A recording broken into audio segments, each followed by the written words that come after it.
What about the rock band in the car up ahead? What about them? Why, they're musicians. I usually get most of them anyway. Not all of them. They don't love you. They never even think of you. Think of them. I've never heard one of them pray. That's because you don't listen to their music. You call that music? What they're playing? Some of it is quite touching. It never touches me.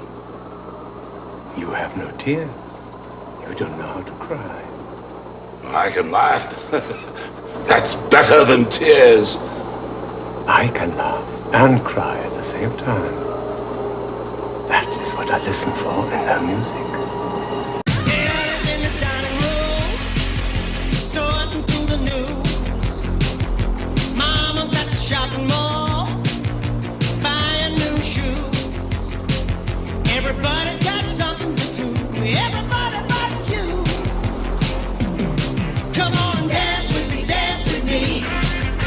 Dance with me, dance with me. Come on and dance with me, dance with me. Dance with me, dance with me. Hold on. Welcome to the Last Roundup Horror Show. I'm Frank. This is Jason, and that is Jared. Hi, guys. We're talking movies, man. We got some hot picks coming up here. We're going to start off with my selection, Cargo from 2017. This was a suggestion from Ray McGuff, by the way. He said, Oh, God. He said, hey, man, if you want a really good movie to watch, check out Cargo from 2017. Ray McGuff Yeah. has a new book out, and I'm not going to have him on the show. This movie... It's a very, what's the word I'm looking for? Very emo title. What's the title? A Crimson Autumn. God, he would have killed me if I didn't remember that. I bought Crimson it. Autumn. Oh, did you? I got it on my bookshelf. You ain't got to read it You ain't either. gotta read You it. ain't got to read it either, Randy. I haven't read it yet. Cargo from 2017. And after an epidemic spreads all over Australia, a father searches for someone willing to protect his daughter. Directed by Ben Howling and Yolanda Ramke. Written by Yolanda Ramke. Do you have any additional thoughts on this or notes, Jason? I got a tagline. He is her only hope and her greatest threats. I think this is a Netflix original. Could be. And I don't believe there are any scheduled releases on like Blu-ray or anything. This, it may, I really got to start looking into these things a little bit more before I select them. You had some doozies this time. I'm around. really just picking sad things or really bad things. It's all right. Yeah, I wanted to ask Horror you. can have feelings in it. I wanted to I don't ask want you. it though. I want fun. I want to have fun. Tearjerkers, you said. This one almost. I thought he was going to eat the baby. I thought he was going to. I wanted to baby. ask you if you've been okay lately after watching this. Like, are you everything okay? This movie starts. Are you feeling feelings these days? Do you need to I'm talk really about gonna- anything? I'm going He's through crying. He's spending a lot of time crying. This one really just tugs at your heartstrings. Basically, this dude, his wife gets bitten by a zombie, and then he gets bitten by her, and then he has to carry this baby around and figure out what the fuck he's gonna do. Australian post-apocalyptic. Yeah, and this guy's thriller. a hobbit, right? Was he a hobbit? He was Bilbo in the Hobbit movies. He was not in the Lord of the Rings. He's also Watson in the BBC Sherlock with Benedict Okay. Cumberbatch, All which is a great series. I like him. He's a good actor. Yes. Yeah, he's in the Marvel universe too. Aren't they all? Aren't they all anymore? This movie starts out depressing and maintains a steady sadness throughout. Not to cut you off, but I'm going to. He's also Jim in the British Office. Oh, Yep. that's true. That's where I saw him. Yeah, he's good. I like him. Yeah, he's good. And he does a really good job in this. Martin Freeman. Yeah. So Is this his name? Martin Freeman does a good job. This is his Got it right here. Wrote down right in my word notes. for word. So this is. I really am. I believe it. Well, that does. That should be what we Hold if it we up get to the shirts- camera, Jason. If we get shirts made, You got that a should be camera on right it. there. Let him see it. Martin Freeman did a good job. So this is a zombie movie. But did anybody catch why the zombies are sticking their heads in the ground? Was that mentioned? Why that was a thing? Because No, but I liked it. Yeah. That was something it's different. different. Yeah, I saw a few things in this one. No, I mean, it's not. They're zombies. Zombies are zombies. But yeah, Maybe someone can explain that for us. I saw a few things in this that I hadn't. The kid cutting his hand, rubbing it on the tree. Yeah, that And was there's I believe that was a female though. It was. Yeah, she's a girl.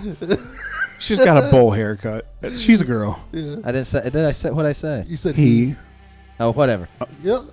the opposite of You're she. welcome, community. Whatever. Just there were a few things like that. I guess I hadn't seen some Concepts. practical ideas that just is like I haven't really noticed that in a zombie movie before. That's something that would be like, yeah, that makes sense. Yeah. That's a smart thing to I do. thought they were gonna like lighten it up a little bit when he finally finds that woman and the dude that's, The jerk. yeah. He I looks had like no expectation of this lightening up ever. well, I thought, oh well, at least there's a girl there that's gonna take care of this baby. That dude's a crazy Steve Bannon looking motherfucker. But yeah, that the ray of light's snuffed out 40 minutes in. She just kills her, and then the movie does have a great ending. I loved how it ended. It should probably win an award for something. It was really well done. No, not like an Oscar. Not like an Oscar, but it should win something. Did they give out good job awards? Yeah. Martin Freeman could get one of those. He does a good job. On a personal scale, I give it a 5 because I don't like films to manipulate my feelings like this. That's stupid. You You cried. Utilizing the love of my own children. Someone stirred against emotions me. you. I don't want to be manipulated. This was the Marley and Me of zombie movies. This was the Marley and Me of zombie movies. But yeah, it's totally calculated. It took me three. I don't want to be manipulated. It took me 3 viewings to get through this. It took me 3 separate times of starting the movie up. My wife comes in at one point during the last installment, and she's like, "Are you still watching this shit?" And I'm like, "Yeah, it's sad." But what did you think about it, fellows? Go ahead, Jason. Well, this I believe this was a short film first. I think it started out as a short film, and then he turned it into this feature. A little sad then. It's your zombie movie that's not so much about the zombies; they're just kind of in the background. If you're a zombie lover, like if you like the Dawn of the Dead remake and 28 Days Later, you're expecting anything like that, you're going to be disappointed. And I feel it was a little long. Yeah.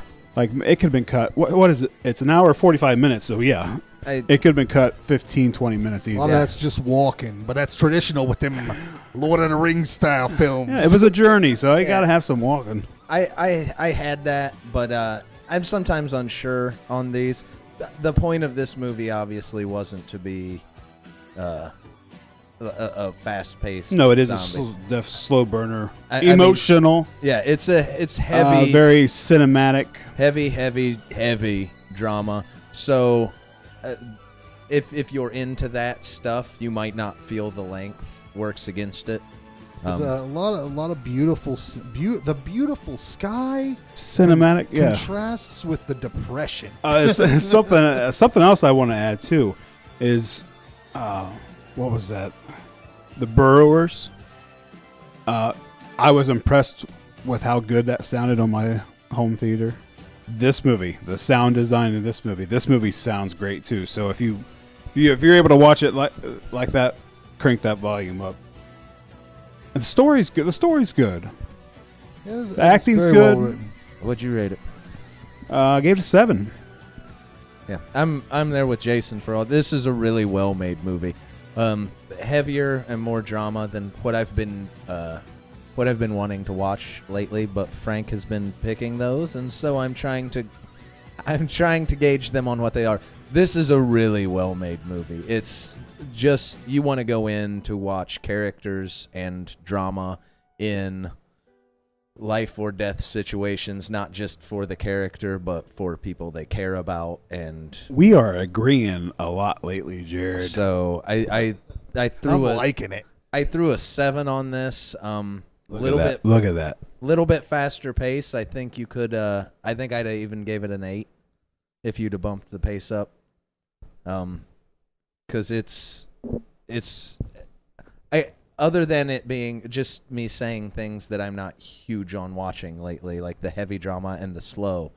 Everything this movie does, it does great. And another cool thing, kind of maybe separates it from other zombie movies, is this. Once you get bit, they've got it figured out to where you have 48 hours, and you have a kit, a thing that you can it's there to commit suicide, right? Yeah. Like you can kill yourself before you change. So, but yeah, it's directed great. It looks great. Martin Freeman does a good job. Everything's really good in it. So if you want something heavy and to feel feelings, but also want a few zombies around, there you go. says it. Or you got a reading Rainbow of Death? What's going on? Frank, yes. Did you rate this? Oh yeah, I gave it a 5. Oh, that's right, because of the overbearing sadness. I don't want to be. Fine film, gentlemen. Fine job. Good job. Good job. Yes. Good job. Netflix is doing some good things. I'm happy. Yeah, today on Reading Rainbow of Death, I'm talking to John. We're going to talk about Radio Free Conspiracy Theory. I'm going to let him. I was on Spooklights. I think that just went up. It was up today. Today, which by the time this airs is a few weeks ago, where I kind of talk about my end of it, right? Talk. And so we're going to talk to John now and let John kind of talk about writing a music album and kind of what that was like for him. So check it out. Here it comes. Take a look, it's in a book, a reading rainbow.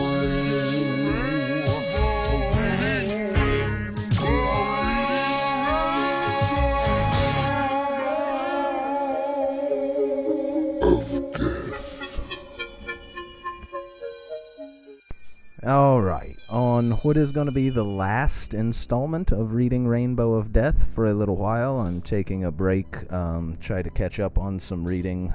Most of the people that I have interviewed have wrote new books, and I want to make sure I'm reading them and just some other stuff. So I'm going to do a little break, and we're just going to focus on the movies.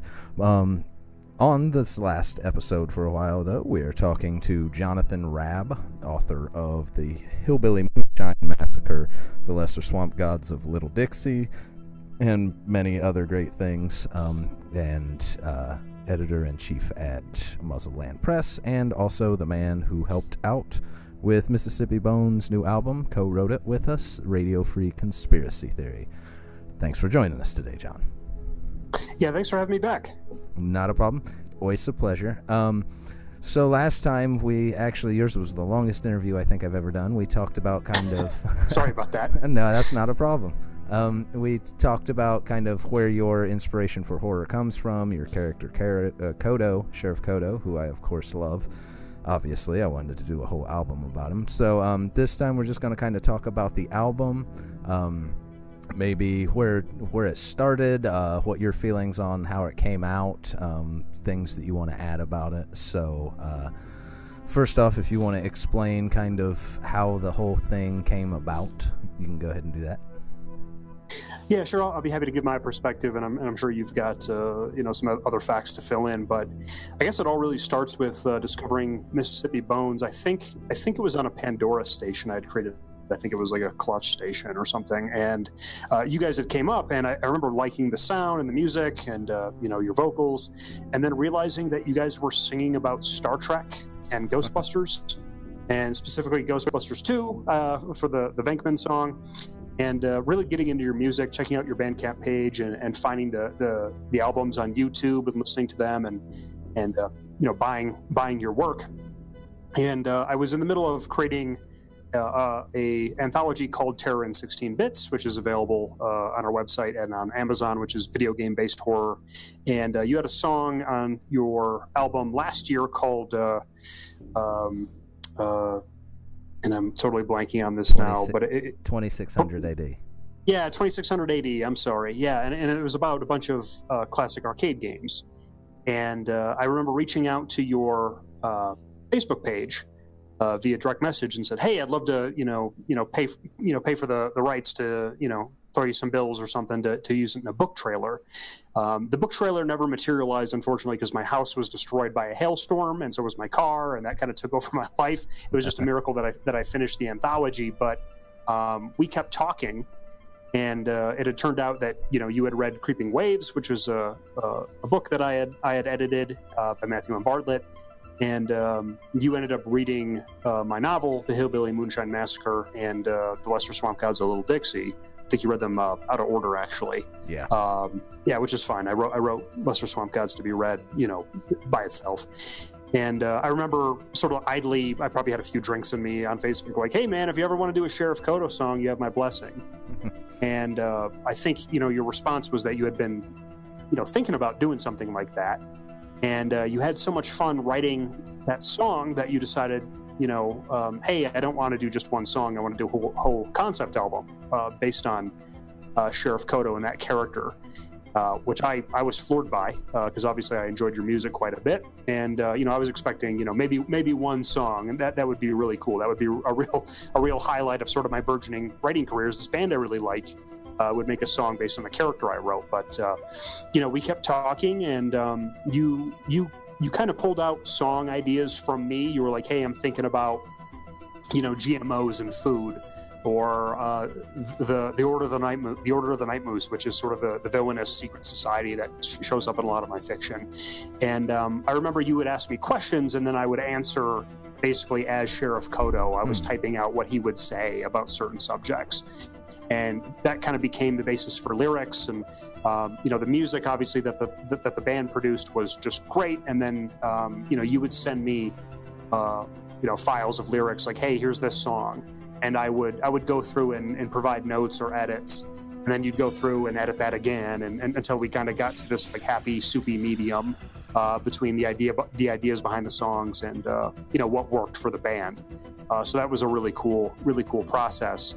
What I really enjoyed about it is seeing your take on some of these ideas, that we sort of collaboratively came up with, tying them back into the Sheriff Kodo character, and then ultimately going beyond just making songs and making a concept album where, and I don't remember if it was your idea or mine, which is kind of the refrain I've had for this whole album experience, which is a good thing. I don't know whose idea it was, but we're like, "Hey, why don't we just make this Sheriff Kodo's last radio show? So we'll have sketches in between each song." And sitting down to write Sheriff Kodo again after I hadn't done so in about a year and a half was great. So writing this call-in format show, scripts for people calling in and presenting Sheriff Kodo with various topics, and him going on some rants, writing it like a radio show. It really comes across as sort of a radio drama or play, which was a lot of fun to write. Yeah, and it was, I know on my end, I was super excited about it, but when we finished, like, I realized the first time I listened to it, it's like, wow, this is different. This is not like a normal album. And that was one thing, like, I thought we did a great job on it, but then the nerves hit me a little bit after that when we got it all done. Yeah. Because you had done such a fantastic job writing the radio bits. I was like, this is a radio show. This isn't an album. But so did you have any? I know I did. I had some pre-release jitters. Did you have any jitters? How the overall thing would be accepted? Oh yeah, 100%. And just to kind of back up real quick, in case some of your listeners and viewers aren't familiar with the Sheriff Kodo character, basically he was a independent ufological paranormal researcher who got elected to a backwater county in upstate New York to the office of sheriff, based on a paranormal defense and anti-goblinry platform. So basically, picture pre-Trump Alex Jones with Hunter S. Thompson, and Bill Murray kind of thrown in the blender, and that's the character you're dealing with here. So he's got a radio show that's a call-in show that's like sort of like Coast to Coast AM type of situation where he's talking about a paranormal topic of the week, and people are calling in locally and eventually nationally to talk to him about these topics. So this show ended up being taking place after the 2 books I had written. But I feel like we did a pretty good job where if you were not at all familiar with the character, this can serve as an introduction to the character. I think pretty, right off the bat. But to that end, I was a little bit nervous because, I liked your music so much and I was a fan of the band well before I became friends with you. I was worried that your fans might not react positively to it, or they might be like, well, the music's fine, but this stuff gets in the way. The sketches get in the way. But thankfully, all the reviews I've seen, whether people posting on your Bandcamp page or the professional reviews, people seem to like it all as a whole product, which is really cool. So I was definitely nervous about that, but I'm also very relieved that people are reacting to it very positively. Yeah, and we've got a lot of great reactions. I think I told you, but the one that made me feel the best was someone was like, no, it sounds like Mississippi Bones, and I had got back with him and it was like, well, yeah, but I mean all the radio sketches. Like I was afraid that was going to throw people off, and he's like, no, that sounds like Mississippi Bones. The humor is there, the subjects are there, and then one other person said, I'm surprised. They're like, the only thing that's surprising about this album is that we didn't see it coming, because if you look back, it just feels like the next step. And those two little comments, I think, made me feel the best about everything, because it just apparently felt like the next step. And right. And to have that with someone new, who was a large part of the album, to get that feel that it is new but not, I think was a really big thing and rare. I don't know that you find that. You were able to bring a whole nother dimension to what we did without making it feel like anything different. Yeah, and I think that's not totally surprising to me because, to be honest, like I think I told you this, like there were parts of Lesser Swamp Gods of Little Dixie when I was writing that book, I would listen to your music. This is before we ever connected. I was listening to Mississippi Bones music and sort of being inspired by that in terms of like, pacing or a certain turn of phrase that would catch in my head, that type of thing. So, in fact, I think there's a song you did on one of your albums. I don't remember if it was someone with the riverboat album cover. Yeah, self-titled. Yeah, self-titled, right? So there's a song in there about something about Eyes of Jade Fire or something like that. Yeah, it's the Big Trouble in Little China song. Yeah. For whatever reason, that song was a big inspiration coming up with the character of Chloe in Lesser Swamp Gods of Little Dixie. I don't know, something about that idea. So your work had sort of been influencing mine, and obviously, even before I met you, I knew that your interest in D&D and Ghostbusters and all that stuff, like Star Trek, like obviously we were operating on a similar wavelength. So I didn't feel like it was that much of a leap to create something that would hopefully fit, the established Mississippi Bones, like, ethos. So. Yeah. Was it weird? Because this was out of your territory, of course. You got to do what you do in it, but was it weird trying to make a jump to make something your writing kind of make it work with a music with an album, as opposed to, or did you just approach it as, no, I'm gonna write and let's just hope this blends together well? I'll do my thing, they do their thing, and we'll just shove it together and see how it works.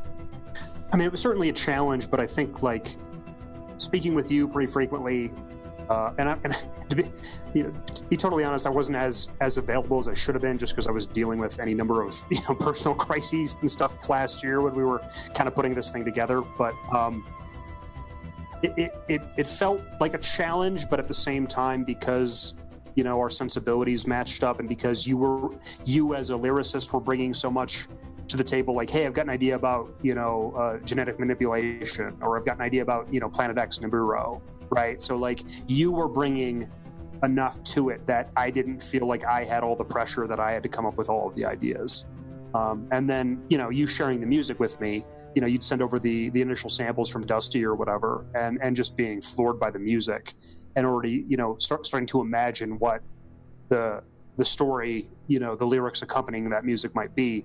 That made it a lot easier. So there was definitely some trepidation, but I never felt totally unconfident, just because the nature of the collaboration just seemed so confident from the band's end. Yeah, so it's organic enough you didn't feel like you really had to tweak anything about what you do. Yeah. I mean, there was a few times you would send something over, like, well, Sheriff Kodo wouldn't say that, or he wouldn't put it that way. But then again, there were times where I was like, hey, say this, and you're like, no.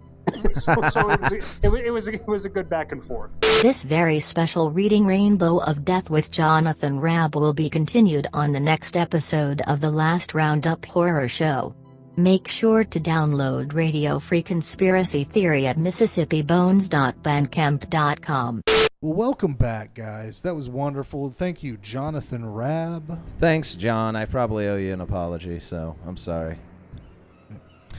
But I don't know what's going to happen, but I assume I owe him one. Up next, this is actually another pick for me. I don't know how that ended up happening, but Night Train to Terror from 1985. The summary: God and Satan are on a train discussing the fate of three individuals. They sure are. The stories of the people in question are told in a trio of very strange vignettes. Very strange indeed. This is directed by 5 different fucking people that I did not capture their names. Written by Greg G. Tallis, and that dude didn't do anything else really. What'd you say? Greg G. Tallis. For the writer? Yeah. I have Philip Jordan. You know what? He might have done it too. It's directed by John Carr, Philip Marshak, Tom McGowan, Jay Schlossberg, and Greg Tallis. The thing about this movie, let's just get it right over the open. Hold on, Jared. Got a tagline. One-way ticket to hell and beyond. And this was out on Blu-ray by Vinegar Syndrome in 2013. All right. Now, the thing to get out in the open. Probably going to buy it. On this. The vignettes in this, the 3 vignettes. They were actually 3 full-length movies that just had not got a large release by 1985. Chopped up. So they grabbed them and just edited the fuck out of them down to like 20 minutes. 3 movies in one. The middle one, the second one especially, makes no like it is a horror anthology, by the way. Yeah, it's to the not point, one of Jared's favorites. edited and especially when the stories have been edited to where they almost don't make sense. It is. I want to say it's bad editing. In Wait, some points. I don't even think you guys say bad editing. All you got to say is these are hour-and-a-half long movies that were cut down to 20 minutes and pretend they're telling the story. Yep. I had the 3 names of the 3 movies. They're all available now. What are they connected by? What's the train? You mean the stories? Like, oh, that horrible music in between. No, but what is the point of that, by the way?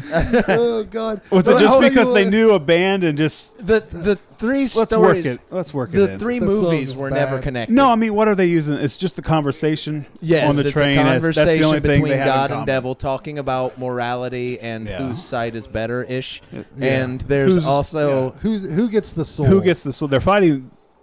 They're debating over the souls. Yeah. Yes. Let me tell you what, though. And there is a band that pops in after everything. Every fucking song. Pointlessly. I can't remember the song now, but I think Oh, by I'm the gonna end play of it. it, Hold by on, the I'll end just of it, play it I was right here. kind of liking it. The most cliche mid-'80s music ever. At one point, the dude is actually rocking the sweatsuit bandana that Josh Brolin wears in the Goonies when he's lifted at the beginning. And these guys are on a one-way train to hell. You know, what do they say? I believe the singer of the band was the producer or director's son.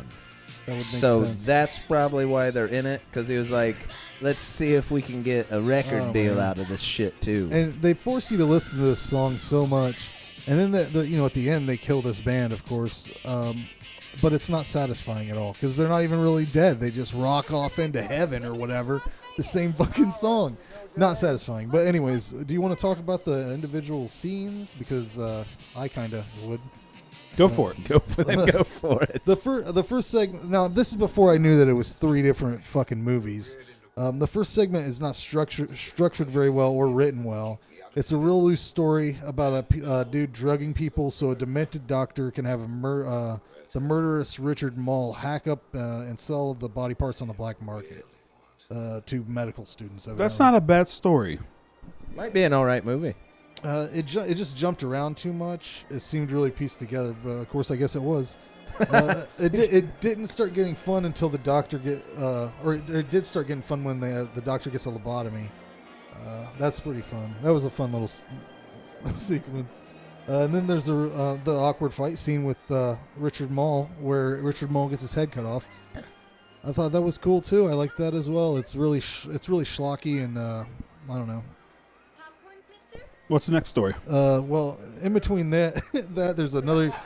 Yeah, keep rolling. Don't pause. Just spit it out. Pretend we're doing a Friday the 13th episode. Oh, what he said. What's the next story? And before we get to the next segment, I wanted to mention a quote.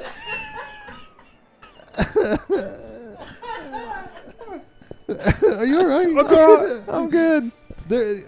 God and Satan have another discussion in between here, and of course there's more shitty music.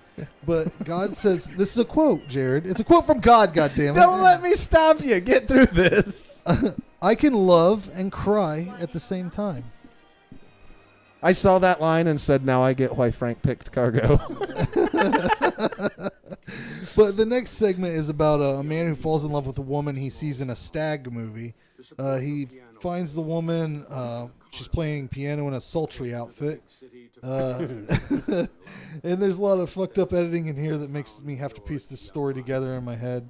They quickly fall in love. It just jumps right to that. They're in love, and they get lured into a death cult by a man who is responsible for her like smut films, I guess. And they play a weird game with a poisonous beetle. Russian roulette of a bunch of different ways to die. But the first one's a stop motion bug that some of the claymation in this was straight up awful. Yeah, that beetle was bad. But some of it worked, I think. Then they play it's like a prototype for one of Jigsaw's death traps, the electric chair thing or whatever, which I think was in the Addams Family movie also. So I wonder if that was a nod to that. That was a good scene. Yeah, the electrocution. Maybe someday we should. I just thought of this. Maybe someday we should do an episode where the 3 movies we pick are the 3 full movies from this. Because I read they're available. Yeah, you can find them. We could do that. And then go back and be like, let's see how these movies really are. Yeah, when the dude gets killed in the electric chair, that's some good fried bologna, huh?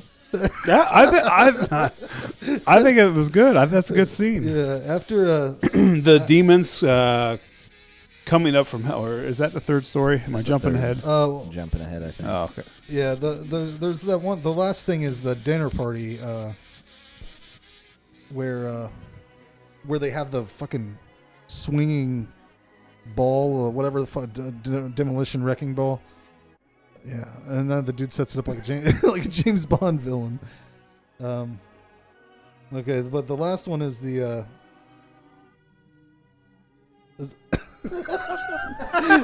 What's going on? I feel like I'm barreling through, but keep it going. The last segment is the gothic Nazi nightmares of Richard Mall. Fuck, it's been so long since I. Oh yeah, he keeps. There's the dude that looks like he's in the Joy Division. It's like this. I thought it was going to be a vampire the whole time, but he's not. He's like a demon. Once again, this is really confusing shit. The editing, look, just watch it yourself. The editing in this is horrible. Like it's hard to make sense of it. But yeah. So just a few things. The is the demons crawling up from hell? Is that on this one? Anyway, I think that looks good. Like California raisin style. I think there's some good effects on this one. Even though they're outdated, I think they did a good job with it. If you look it up, if you just Google the movie and what the names of the vignettes what the movies that were, they'll find them. Like I wasn't planning on making any comments of the vignettes because I almost felt like that's shitty to be like, okay, this person made something. Here's 20 minutes of it taken out of the context they wanted it in. How was it? The last one, it's Scream from the something or Scream Bloody something is the name of the full feature. I think I'm actually going to find that one and watch it. So let me know. So you can, if you watch this movie for a laugh, and anything looks good, you can find the names of the full-length features to actually judge whether they were made competently or not. The editing done to squeeze them down to time in this is just... It jumps a lot. Like it jumps. It's like watching an hour-and-a-half movie edited down to 15 or 20 minutes. It doesn't make sense. Yeah, I was so fucking... Even looking back at my notes, I'm like, did that even happen? I was so confused. I wrote down, is it a vampire or a demon? Does the goth guy transform into a monster thing, or is it something he controls? He's got cloven hooves, must be a demon, potentially Satan. I don't know. I have no idea. I gave this movie a 4 out of 10. I was just like... I thought you guys was going to like this more than what you did. No, mainly they should have made me enjoy the band that they made me watch so much. Like, just die a little bit. It should have been enjoyable a little bit. You don't get shocked on here too very often, but I'm shocked on this. Go ahead, Jerry. Give it your rating. 4. Wow. What'd you give it? I mean, I didn't give it a 10. I gave it a 6. I liked it. I enjoyed it. I thought I'll probably end up picking this movie up. I'll watch it it's again. just I'm going to watch it again. Don't get me wrong. Like, it is a mess, but it's just so different. I enjoyed it. Yeah, I can see watch. Like, I think if I was with a group of people and we were laughing at all the ridiculousness, but after finding out that it was full lengths edited down, the second one too, the second and third ones, I'm actually interested in finding.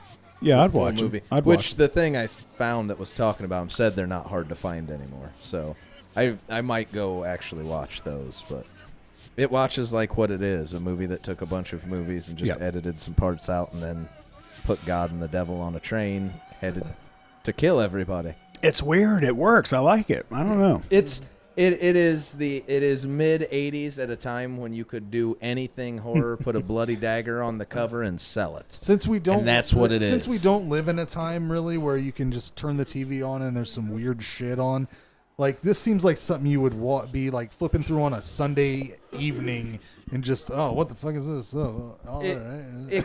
It could be, especially if you didn't live through the time or really like. I was too young during the 80s, but in the 90s caught a lot of the extra 80s stuff. But if you haven't really immersed yourself in the 80s, this is actually a really good example to see how ridiculous the horror craze got. Like you could just do anything and someone would put it out. Yeah. Well, I guess we're on to our third film, right? Yes. This is Jared's pick. John Carpenter's Prince of Darkness from 1987. Unless there was news. Is there news? No news. I'm encouraging discussion in the group. Yeah. The group If you see something pop up on your news feed that you think's cool and horror related, share it. Because you're probably not watching this anyways. Right. So maybe we can actually get some discussion about some upcoming Blu-ray releases or theatrical releases. Yeah. That's where it hits first. I'd rather anyways. talk to someone about it than tell somebody about talk to someone. I'd rather talk to someone else online about it than you two assholes.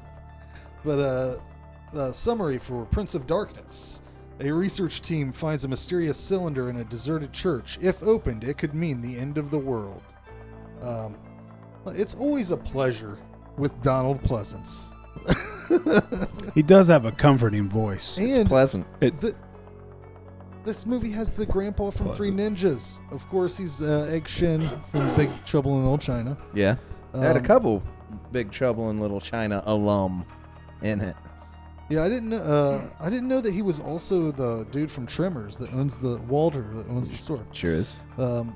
But they go down in this chamber where there's a cylinder, and every time I watch something that's in an old church, like I streamed the movie The Church on our group, and was talking to James Raab. There's one that's just coming out on Blu-ray. Oh yeah, like maybe next week. That's a gem. I was talking to James Raab about it, and there's just all these candles everywhere, just like there is in this movie. And I got to ask, does the church have a candle guy, or do they pay? I think they do have. They have to have a candle. They have a candle guy. That many candles, you have to have a candle guy.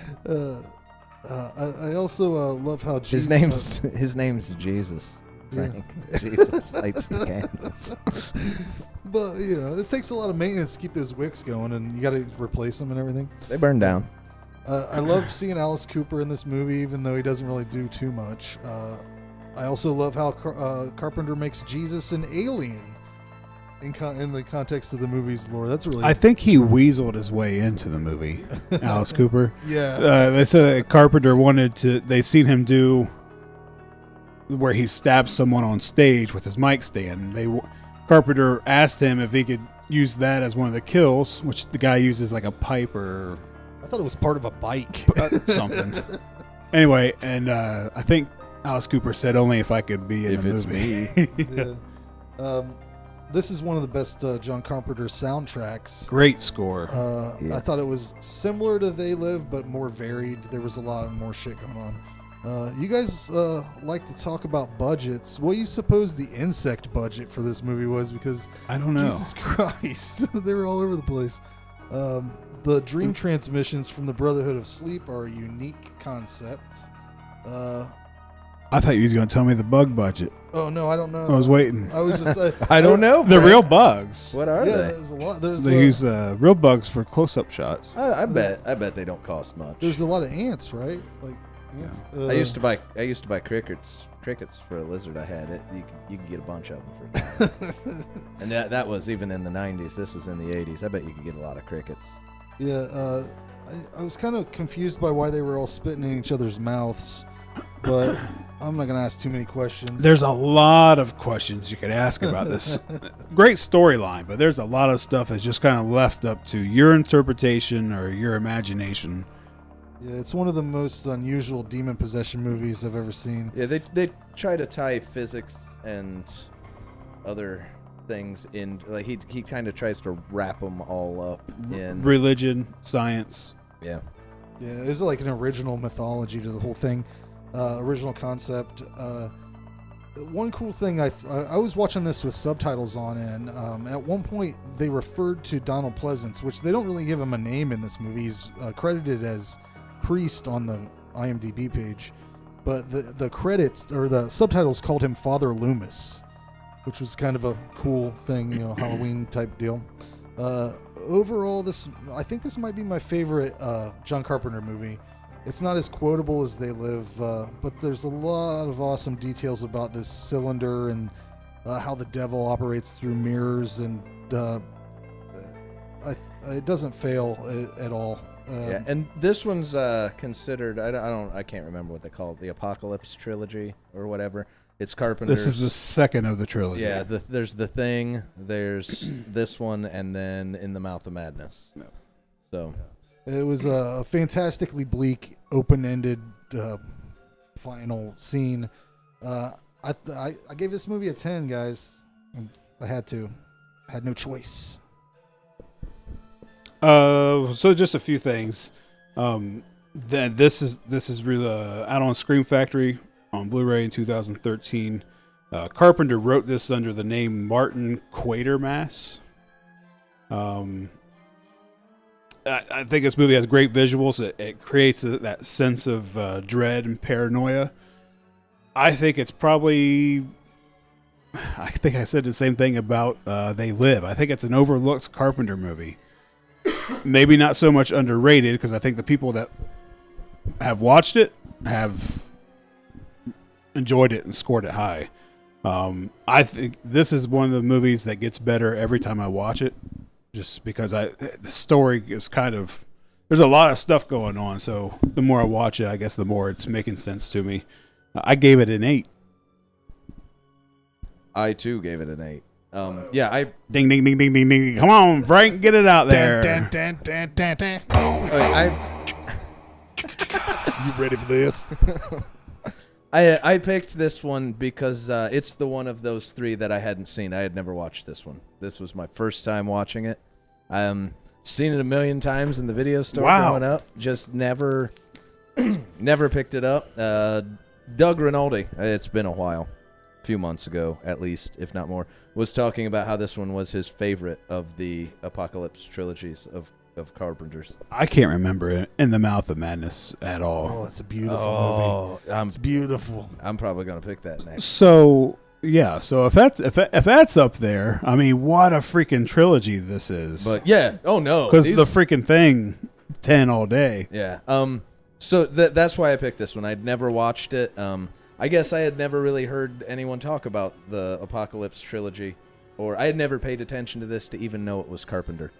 And Doug was talking about it a while ago. I was like, oh shit, how'd I miss that? So I picked it, and I imagine I'm one of the only ones that haven't seen it. Lots of people after that I've noticed love it. So it's what you would expect. I think of the three, I like the other two more.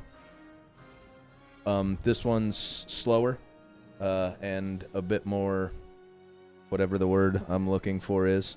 It's got more. It's an hour 42 minutes too, so it's already, without even seeming like a slow burner movie. It is. It has a gothic-ish feel to it, probably because it takes place in a church. It has great, love the atmosphere. It's all the candles, man. Love the atmosphere. But it's funny because it's not a gothic movie. It's just got kind of they use the religion and the setting to kind of spread that around, but it gets sci-fi-ish at times too. So yeah, it's a great movie. I give it an 8, but John Carpenter, I don't think it's surprising that this is a certified. You can go ahead and watch it, guys. It's all right. It's good. It's good. Thanks for watching, listening, all that stuff. Yeah, go ahead and give us a rating and review if you're listening on whatever the fuck, Spotify. I don't know if you can rate on Spotify. We're on there now, though. Get on there and give us a little subscribe, smash that like button. Give us a little suggestion on how to end shows instead of finishing talking about a movie and Frank going, okay, that's over. Bye. Give us some ideas. How many episodes are we in? We ain't gonna do nothing anymore. This is 17 or 18. Yeah, like if you go first episode and then check this one out, we've clearly figured a lot of stuff out. Ending, haven't got it yet. Give us your suggestions. How do you want to see our shows end? Yeah, maybe we need a little a sign-off phrase or whatever. Like zip it up and zip it out. Maybe we'll go back to okay.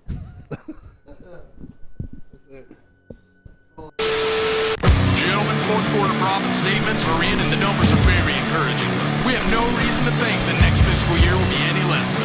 We've dominated in high-end culinary markets, but now it's time to pursue some new ones. Leaving the bone, season and smoke.